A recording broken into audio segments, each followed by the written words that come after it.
They shared laughter when no one was looking. They leaned on each other when life became too heavy.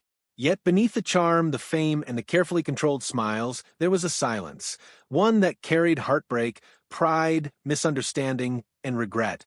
For decades, Elton John guarded the truth about the friendship that shaped him more than the world ever realized. A friendship with Princess Diana that began with pure spontaneity, nearly collapsed under pressure, and ended with a loss that left him changed forever. This is the story he once held close, and the night that bound them together. The year was 1981, a moment in British history that felt almost enchanted.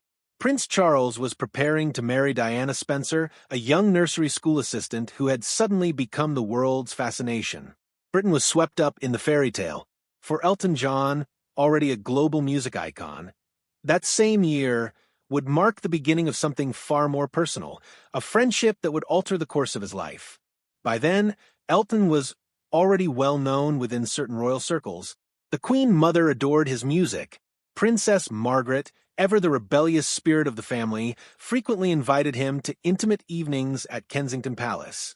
He played for aristocrats, dined with dukes, and even endured Prince Philip's dry humor. Philip once joked that Elton's bright yellow Aston Martin looked like it belonged in a children's cartoon rather than at Windsor.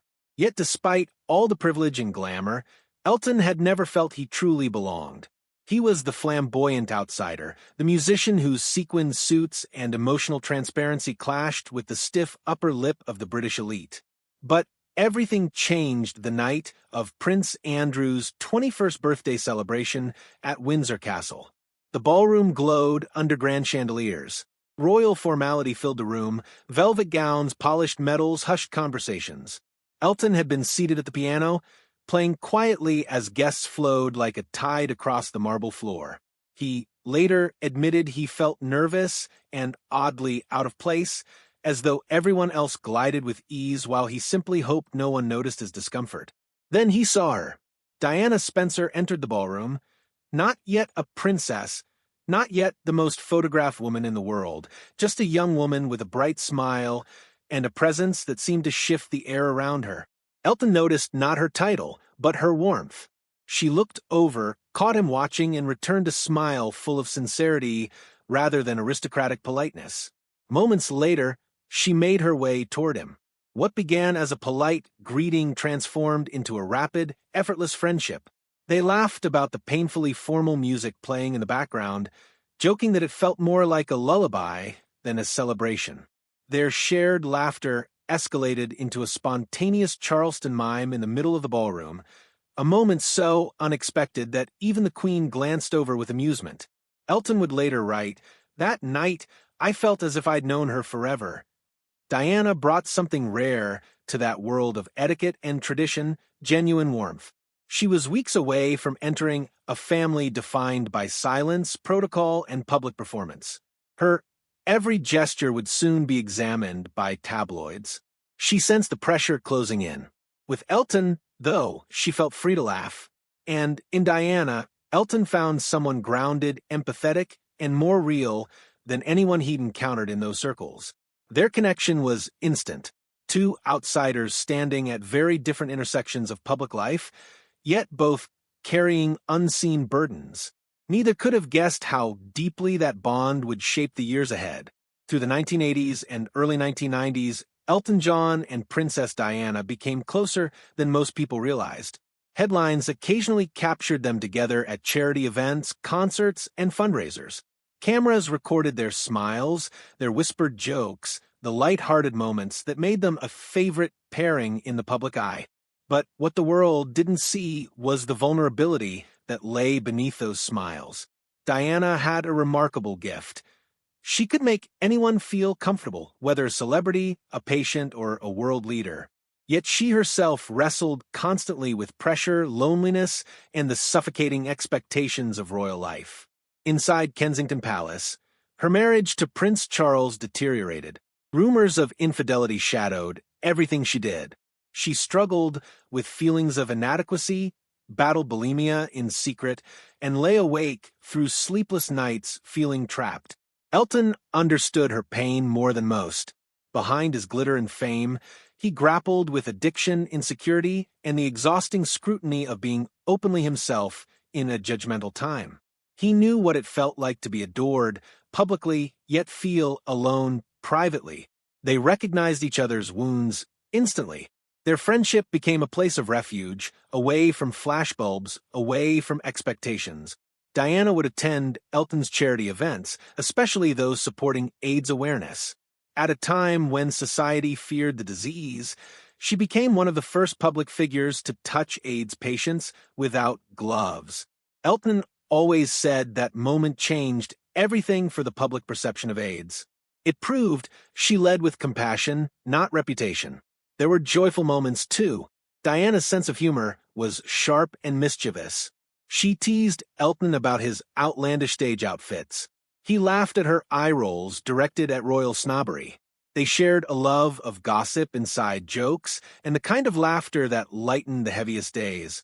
One evening, at a private dinner party in London, both Richard Gere and Sylvester Stallone found themselves completely captivated by her. Elton recalled that the situation nearly escalated into a fight as the two actors competed for her attention. She could bring Hollywood to its knees, he later joked. Yet, even Diana's magnetism couldn't erase her struggles. Behind the glamour and charm, she felt fragile and often unloved. Elton would visit her simply to listen, offering comfort without cameras or expectations. But as fame intensified and royal politics grew more complex, pressures mounted on both sides. Their friendship remained strong, until the moment misunderstanding disrupted everything. By 1996, Diana and Elton's friendship had become a favorite subject of tabloids, though very few understood its depth. They had supported each other through heartbreak, stood together during charity efforts, and shared an unspoken trust that made their bond feel more like family. Then a single decision changed everything. Elton had been working on a coffee table book of rock photography to raise money for an AIDS foundation. The project featured a collection of bold, artistic images, some of them including semi-nude male models. Diana had graciously agreed to write the foreword, a gesture that meant the world to Elton. Her involvement symbolized courage and compassion for a cause often dismissed or stigmatized. Then, without any warning, a letter arrived from Diana's office. It explained, politely but firmly, that she could no longer participate. Elton was stunned. It wasn't just disappointment. It felt personal. He later learned that royal advisors had objected to her association with the imagery in the book. To them, it was inappropriate for a royal figure. To Elton, it felt like rejection from someone he trusted. Feeling hurt, he let her know. Diana, already under extraordinary pressure, responded with a sharply worded letter he later described as cold, blunt, and wounding. After that, silence. For months, they didn't speak. On his side, Elton struggled with pride and pain. Diana was navigating one of the hardest chapters of her life. Her divorce from Prince Charles had been finalized. She had lost her title of Her Royal Highness. The press hounded her relentlessly. Every move she made became fuel for speculation. Elton believed the palace may have pressured her, but he also wondered if she simply wanted to distance herself from others' causes as she tried to rediscover who she was. Whatever the reason, the fracture between them deepened. "We were both too proud," Elton admitted later. Neither reached out. Neither apologized, and time passed with a silence they both regretted. Yet fate had one more moment in store. On July 15, 1997, the world woke to shocking news. Gianni Versace had been murdered outside his Miami home. Versace had been a close friend to both Elton and Diana. His death shook them deeply. At the funeral in Milan, Elton sat grieving, eyes heavy. It had been months since he'd last spoken to Diana. The rift still lingered. Then she approached him. Diana reached for his hand and whispered, "I'm so sorry. It was silly, our falling out. Let's be friends again." The simplicity of the words struck him harder than any formal apology could have. She didn't speak with royal distance. She spoke as someone who cared, who wanted healing, who missed him. In true Diana fashion, she eased the tension with humor. Elton recalled that in the exact moment she offered comfort, she also muttered, God, I'd love Apollo. They laughed softly, a fragile yet genuine reconnection. They made plans to see each other again. Neither knew they were standing at the edge of their last moment together. Just 6 weeks later, everything would change. In the early hours of August 31st, 1997, Elton John was awakened by the sound of his fax machine. A message had come through. So sorry to hear about this awful news. Confused, he turned on the television. What he saw took the breath from him. Princess Diana had been killed in a car crash in Paris after being pursued by paparazzi. She was 36 years old. Elton felt shock wash over him. Just weeks earlier, they had been reunited at Versace's funeral. Now she was gone. The Spencer family asked Elton to perform at her funeral. With Bernie Taupin, he rewrote the lyrics of Candle in the Wind, a song originally dedicated to Marilyn Monroe. The new version began with the line, "Goodbye, England's Rose." On September 6, 1997, he sat at the piano inside Westminster Abbey. Millions watched around the world. Cameras captured his trembling hands, his tense jaw, the weight of grief pressing on every note. It felt like the whole world was watching, he later said. But it wasn't about me.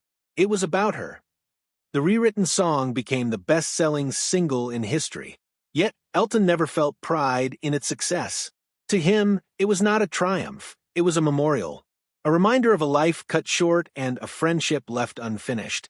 Years passed, but Elton never let go of the promise he made privately to protect Diana's sons. When Prince Harry later faced intense media harassment, Elton spoke out publicly. He felt a responsibility, one rooted in love, grief, and the memory of a friend who had trusted him. He often reflected on their rift in the 90s, a wound that never fully healed. If I could go back, he said, I would have picked up the phone. I would have said, I'm sorry. Life's too short for pride. He also came to believe that Diana's withdrawal from the charity project wasn't truly her choice.